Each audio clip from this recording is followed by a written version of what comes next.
மேல்செங்கம்புடூர் கிராமத்தில் எழுந்தருளியுள்ள ஸ்ரீ சக்தி மாரியம்மன், விநாயகர், ஓம் சக்தி ஆலயங்களின் அஷ்டபந்தன மகா கும்பாபிஷேகம் வெகு சிறப்பாக நடைபெற்றது.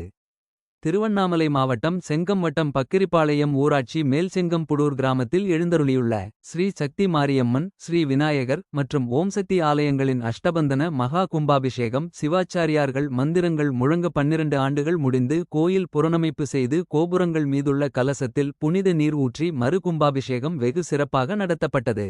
பிறகு கலசத்தின் மீது ஊற்றப்பட்ட புனித நீர் பொதுமக்கள் மீது தெளிக்கப்பட்டு பூஜைகள் செய்யப்பட்டது. கோயில் நிர்வாகம் சார்பில் பொதுமக்களுக்கு அன்னதானம் வழங்கப்பட்டது.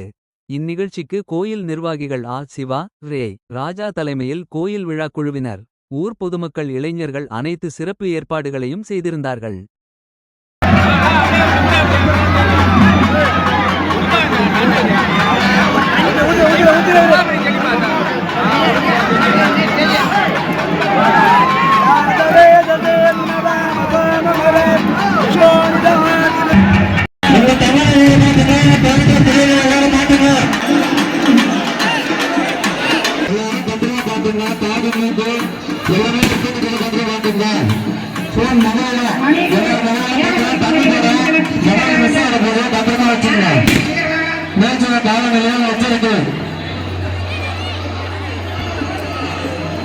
மணி சீக்கிரம் ஏக தலைக்கு